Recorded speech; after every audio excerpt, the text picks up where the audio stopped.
Good evening বন্ধুরা। তো আমি ক্ষমা চেয়েছি বলে তার মানে এই না যে দোষ আমার।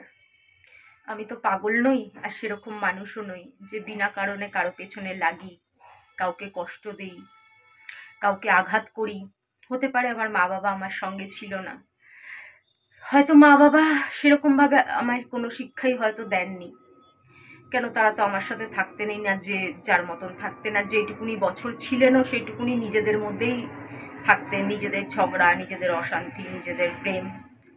আমায় নিয়ে তো তাদের খুব একটা মাথা ব্যথা ছিল না, তাই হয়তো আমি তাদের থেকে কোনো শিক্ষা পাইনি। কিন্তু যারা মা বাবার সাথে শিক্ষিত, মা বাবা খুব ভালো মা বাবার সাথে থেকে বড় হয়েছে, মা বাবার থেকে শিক্ষা পেয়েছে, তাদের শিক্ষা তো আমি দেখছি, চারিদিকে দেখছি, টিভি খুললে দেখছি, সোশ্যাল মিডিয়াতে দেখছি। তো তবুও আমার নিজেকে শক্ত রাখা উচিত, কাউকে খারাপ কথা বলা উচিত না। ভালেই তারা যতই আঘাত করুক না কেন, নিজেকে শক্ত হতে হবে। আর আমার বুনোটা চলে যাওয়ার পর যেন আমি আরেকটু হাঁচি দিল কে, যেন আমি আরেকটু শক্ত হয়ে গেছি। বলে না, আঘাত করতে করতে লোহাকে পেটাতে পেটাতে সেটা দিয়েই অজার তৈরি হয়, মানে অস্ত্র তৈরি হয়। তো লোহাকে পেটাতে পেটাতে পেটাতে পেটাতে একদিন তো অস্ত্র হয়ে যেতেই হবে, তাই না? চেষ্টা করব সহ্য ক্ষমতা আরো বাড়ানোর, যেহেতু সোশ্যাল মিডিয়ায় আছি। এখনো খারাপ কমেন্ট করে, আজকেও দুটো খারাপ কমেন্ট পেয়েছি, কিন্তু আমি একটাও কথা বলিনি। নিজেকে তৈরি করছি, আরো শক্ত করছি। তারা বলল, এত বিক্রি করার স্বভাব কেন আমার? কি জানি আমি কি বিক্রি করেছি? মানুষ এখানে অন্যকে বিক্রি করে দিচ্ছে, অন্যের সংসারকে ধ্বংস করে দিচ্ছে, অন্যের কথা নিয়ে আলোচনা করে পয়সা কামাচ্ছে, কত কিছুই না বিক্রি করছে, কত মিথ্যা বলছে, কত ক্রিয়েটেড ভিডিও হচ্ছে। আমি তো শুধু আমার সাথে যা হয় শেয়ার করি। কেন, আমার শেয়ার করার কেউ নেই।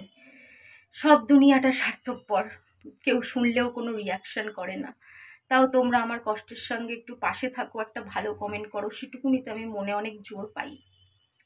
মনে হয় যেন আমার মা, আমার বোন, আমার বন্ধু, আমার পাড়া প্রতিবেশী আমার সঙ্গে আছে, আমায় সাপোর্ট করছে। তার জন্য তোমাদের শেয়ার করি, এটা বিক্রি করার ব্যাপার না। হ্যাঁ, মনিটাইজেশন অন করি, কেননা কাল যদি আমি আমার বাচ্চাদের পুজোর জামা না দেই, অন্য কিছু না দেই, কিছু দিতে না পারি, তখন এরাই বলবে ওই দেখো কিছু দেয় না, বাচ্চাদের দেয় না। তো আমি কোথা থেকে দেবো? পুনর বাবা তো দেবে না আমার বাচ্চাদের 1 টাকাও, আমাকেই দিতে হবে। তো আমার তো আর কোনো রোজগার নেই, এটাই আমার রোজগার। আর এখানে বুনো কেন, এখানে আমার বাবা হলেও আমি দেখিয়েছি ইনস্টাগ্রামে, সবাই দেখায়, কেন দেখাবে না? এটা তো কোনো লজ্জার জিনিস না। ব্লগ ভিডিও যা ঘটে সেরকম দেখাই তো এটাও ঘটা। কত মানুষ দেখেছি সোশ্যাল মিডিয়াতে মারা গেছে, সবাই ভিডিও করেছে, এমনকি জ্বালানো পর্যন্ত ভিডিও করছে, কারেন্টে দিচ্ছে সেখানের পর্যন্ত ভিডিও আছে। কত সিনেমা আর্টিস্ট, হিরোইন, সিরিয়ালের নায়িকাদের বাড়ির বাচ্চা মারা গেছে, মানে পেটস বা যাই হোক, সেই ভিডিও সোশ্যাল মিডিয়ায় ঘুরছে। তো আমার অপরাধটা কোথায়? যাই হোক, কিছু বলবো না। বন্ধুরা, ঘর চেঞ্জ করা, অবশ্যই তো ঘর চেঞ্জ করব, তাতে কোনো সন্দেহ নেই। 100-এ 200% ঘর চেঞ্জ করব, কিন্তু যেই ঘরটা নেব সেই ঘরটা যে কোনো প্রবলেম নেই বা তাতে কোনো নেগেটিভ ব্যাপার নেই, নেগেটিভ এনার্জি নেই, কী করে বুঝি বলো তো? এক তো এগুলো বুনোর বাবাই করবে, মানে দেখাশোনার ব্যাপারটা। এখন আর আমার এসব ভালো লাগে না। তো দেখো, নিজের জিনিস তো কেউ কখনো খারাপ বলে না। নিজের ফল মাছ যতই পচা হোক, যেভাবে ভালো বলে পচাতে পারে মানুষ, মানুষ তো আর অন্যের কথা ভাবে না যে অন্যের কি সর্বনাশ হতে পারে। তো যাই হোক, কি করে বোঝার উপায়? এমনকি আশেপাশের লোকেরাও বলে না। কেন, কেউ বলে তো খারাপ হতে চায় না। কেন, যে মালিক, যে সেই পাড়ায় আছে, মানুষ তাকে চেনে। আমরা অন্য এক জায়গা থেকে অন্য এক জায়গায় যাব, আমাদেরকে কেন বলতে যাবে? এত বড় ভালো মন কারো নেই, কিন্তু আমরা হলে এগুলো বলবো। যদি আমরা জানি যে আমাদের পাশের ঘরে কোনো প্রবলেম, চেষ্টা করব যেভাবেই হোক লুকিয়ে বলার। হয়তো ভয় থাকবে, আবার সে না বলে দেয়, তাহলে তো আমরা গেলাম। কিন্তু আমরা এগুলো দেখো সবাই তো, কিন্তু বেশিরভাগ আজকালকার মানুষ তো তোমরা জানো, কি করে কি বুঝি বলো তো, বুঝতে পারি না। ছাদের ঘর তো একদম অ্যাভয়েড করব, চেষ্টা করব পুরনো বাড়িটার মতন, মানে জগৎপুরের বাড়িটার মতন কি বলে প্রাইভেট বাড়ি নেওয়ার, ফ্ল্যাট না নিয়ে। আর একটা কথা আমি বলতে চাই, আমি একটু ক্ষমা প্রার্থনা করতে চাই প্রত্যেকের কাছে, সেটা তোমরা হও, আমার ভিউয়ার্স হোক, এমনকি হেমন্ত হোক, মানে রাজীবও হোক। রাগের মধ্যে আমি মাঝে মাঝে খুব খারাপ কথা বলে ফেলি, জানি আমি মুখ দিয়ে বলি, মন দিয়ে বলি না। আমি এইমাত্র বলি, দুদিন পরে আমার সেই কথা মনেও থাকে না, আর যেই কথা মনে থাকে না সেই কথা তো মনেই থাকে না। অ্যাকচুয়ালি আমি রাগ পুষি না, রাগকে পালিও না। আমি মানুষকে, আমার বাচ্চা ছিল ওকে পালতাম, রাগ ফাগ আমি পালি না। যখন খুব কষ্ট হয়, সহ্য করতে পারি না, বা কেউ এমন একটা কথা বললো যেটা সহ্য করতে পারি না, খুব কষ্ট হয়, আঘাত পাই, তখন একটা যা হোক হুটহাট বলে দিলাম, বা হুটহাট সে কমেন্ট করলো, তার উপরে আরেকটা কমেন্ট আমি করে দিলাম, করে দিয়ে পরে আবার নিজেরই মনে হয় দূর, আমার কমেন্টটা না করলেই ভালো হতো। সে বলছে ইউনিভার্স বদলা নেয়, এটা একজন কদিন আগে কমেন্ট করেছিল, কিন্তু আমি অনেক দিন ধরেই এটা জানি। আমি কেন, যারা পাপ করে তারাও জানে যে ইউনিভার্স বদলা নেয়, প্রকৃতি বদলা নেয়, পাপের ফল এখানে দিয়ে যেতে হয়। সেটা কে না জানে বলো? প্রত্যেকটা মানুষ জানে, কিন্তু তাও প্রত্যেকটা মানুষ পাপ করে।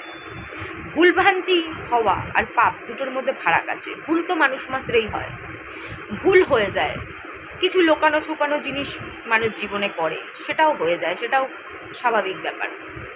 কিন্তু পাপ হচ্ছে পাপ, ওটা একটু অস্বাভাবিক ব্যাপার, সেটা থেকে যত দূরে থাকা যায় ততই মঙ্গল। কিন্তু কে বুঝবে, জ্ঞানের মতন কথা শোনাবে। তো যাই হোক, যে পাপ করবে সে তার পাপ নিজে ভোগ করবে, ভগবান বুঝে নেবে। আমার কিছু বলা দিয়ে কিছু যায় আসে না। আমি কিছু বললেও সে মুক্তি পাবে না, না বললেও সে মুক্তি পাবে না, কর্মফল তাকে তার চোকাতেই হবে। তা বেকার বেকার আমি বলেই বা খারাপ হই কেন? তবে কি বলতো, মানে একটু সময় লাগে, স্বভাব হয়ে গেছে তো, মানে ছোটোবেলা থেকে ঠাকুমা পিসি এরকম বলতো, ওদেরও খুব কথায় কথায় এই ধরনের কথা বলার মানে অভ্যাস ছিল, ওদের দেখা দেখি আমিও এরকম বলে ফেলতাম। তা বলতে বলতে একটা রাগ, মানে চট করে কন্ট্রোল করতে পারি না। কিন্তু নিজে পরে ভাবি যে না, না বললেই হতো, তারটা সে বুঝে নেবে, ভগবান বুঝে নেবে। তার জন্য আমি সত্যি মন থেকে ক্ষমা প্রার্থী সবার কাছে। আমি অনেক অনেক চেষ্টা করব, হয়তো একদিনে হবে না, কিন্তু হবে, অবশ্যই হবে। কিন্তু তার মানে এই না যে আমি এত সহজে, কেউ কেউ কমেন্ট করছিল যাও বাইরে বেরো, বন্ধুদের সাথে কথা বলতে তো নেই।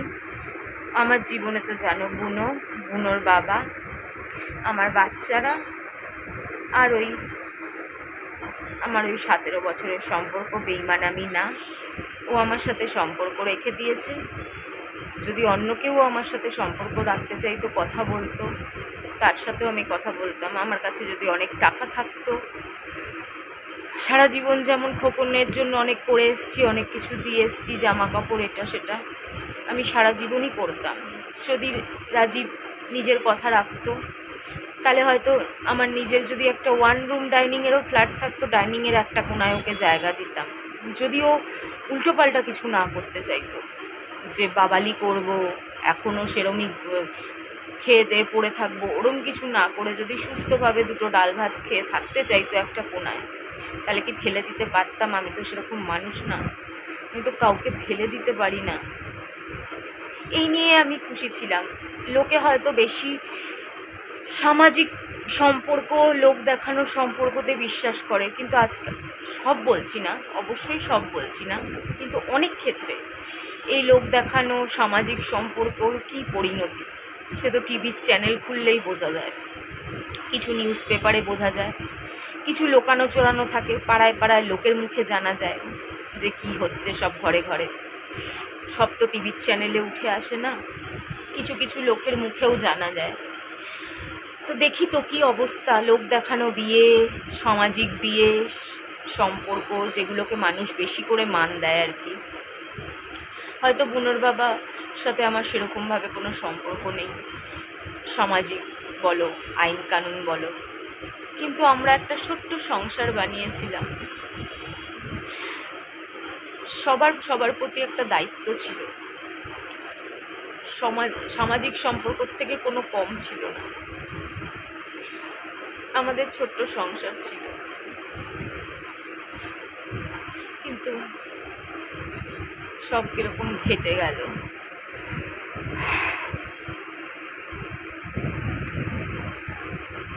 আমি তো রাজীবের কোনো ক্ষতি করিনি, হয়তো মুখে অনেক খারাপ কথা বলতে পারি, মুখে তো ও আমায় কম খারাপ কথা বলে না। ও তো গালাগালি ছাড়া, এমনিতেই ওরা গালাগালি ছাড়া কথা বলতে পারে না। ওরা বন্ধু বান্ধব দাদা ভাই সবার সাথেই গালাগালি দিয়ে কথা বলে, জানো তো। আজকে নন বেঙ্গলিরা ভীষণ গালাগালি, বাঙালিরা কম বলছি না, আমি কাউকে দোষ দিচ্ছি না, বাঙালিরাও কম যায় না, ওরাও সেরকমই আর কি। তো ও তো কম খারাপ কথা কম গালাগালি আমায় দেয়নি, তাতে আমার কিচ্ছু দেয় আসে না। মরতেও বলেছে, তাতেও আমার কিছু দেয় আসে না, এইসব নিয়ে আমি মাথা ঘামাই না। কিন্তু নিজের হাতে করে ক্ষতি করা, নিজে কাউকে ভুল পথে চালিত করা, এগুলো তো আমি করিনি। হ্যাঁ, অ্যাক্সিডেন্টালি একটা ভুল হয়ে গেছিল, সেটাও একটা দুর্ঘটনা ছিল, একটা খারাপ সময় ছিল, সেটা তোমাদের বলেছি, হয়তো ভবিষ্যতে আবার বলবো।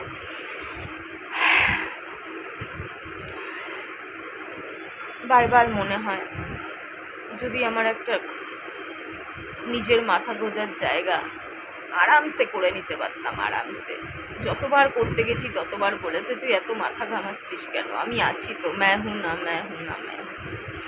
তাহলে হয়তো এরকমভাবে সব শেষ হয়ে যেত না, সব হাতের বাইরে চলে যেত না।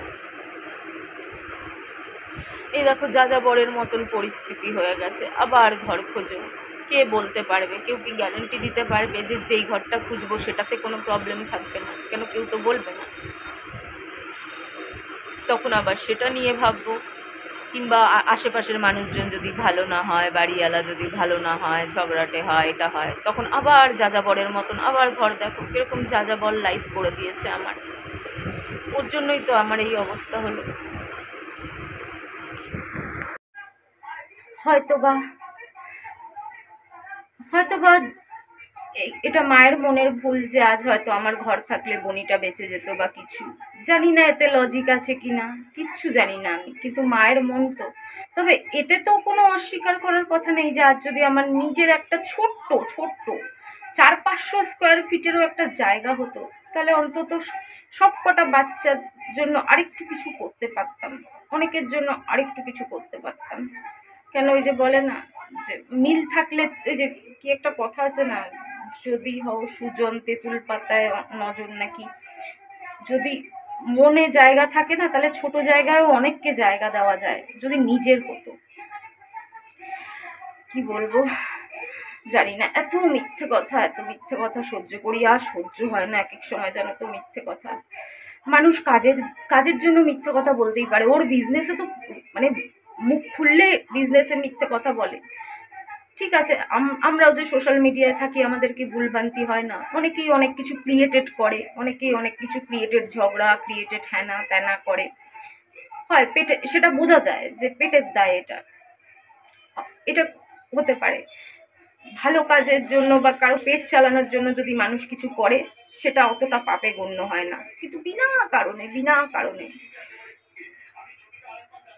মানে কি বলবো, আমাকে আমার বান্ধবী বলেছিল তোকে বিয়ে একজন ছিল, আমি তোমাদের এই গল্পটা পরে বলবো, ছোট করে একটা কথা বলছি। একজন ভালো মানুষ, তার বউ মারা গেছিল, আমার থেকে বয়সে অনেকটা বড়। আমি তাকে চিনতাম না, আমার বান্ধবী চিনত। তো সে বলেছিল যে ওর তো এরকম পরিস্থিতি, যাযাবরের মতন জীবন, ওর জীবনে অনেক কষ্ট আছে, মানে সবই জানতো, সবই ওরা আলোচনা হয়তো করেছিল আমার সম্বন্ধে। তো ও যদি বিয়ে করতে চায় বলো, ওর যদি বিশ্বাস না হয়, ওর নামে একটা ফ্ল্যাট করে কিনে দিচ্ছি, মানে মধ্যমগ্রামে কিনতেও, মানে দেখেও এসছিল যে ওই ফ্ল্যাটটা ওর নামে, বাচ্চাদের নামে নমিনি করে দেবো আর ওর নামে করে দেবো। ওকে বলো যে ও যেভাবে চায় সেভাবেই রাজি আছি করতে। আমার তো বউ নেই, মারা গেছে, একার জীবন, একটা তো জীবন সাথী লাগে। তখন রাজীবও ছিল, মাঝে মাঝেও যেত আমার বান্ধবীর বাড়িতে। সবাই মিলে একসাথে বসে আড্ডা মারতাম, কোনো আলাদা কিছু না। একসাথে বসে সবাই মিলে চা খাওয়া, আড্ডা মারা, বা অন্য কোনো খাওয়া দাওয়াও যদি চলতো, ও বসে থামস আপ খেত, গল্প করতো। অনেক গেছে, অনেক গেছে। ও খুব আমার বান্ধবীকে পছন্দ করতো, আমার বান্ধবী ওকে ভাইয়ের মতন দেখতো। তো বলে, কি তুই এসব কথা, মানে হিন্দিতে, আমি হিন্দিতে বলছি না, মানে তুই এসব কথা ওর মাথায় ডালছিস কেন, হ্যানা ত্যানা অমুক তমুক, আমি আছি না, আমি আছি তো, একটু অপেক্ষা করুক না, আমি আছি তো। তখন আমার বান্ধবী কিছু বলেনি, কিন্তু পরে আমায় বলতো যে এই যে তুই বিশ্বাস করছিস, হাসতো, তো তুই মরবি। দেখো কি অবস্থা, ঘরটা ঝাড়লাম জানো, কি করব, বলি ঠিকই কিচ্ছু ভালো লাগে না, কিন্তু নোংরা ভাবে তো আর থাকা যায় না। ঘরটা ঝাড়লাম, মনে হচ্ছে যেন বুকটা ফেটে যাচ্ছে, যেন আর কান্নাও বেরোচ্ছে না, এমন পরিস্থিতি হচ্ছে। তারপরে বুনোর বাবাটাও কি পাগল পাগল কাণ্ড আরম্ভ করে দিয়েছে।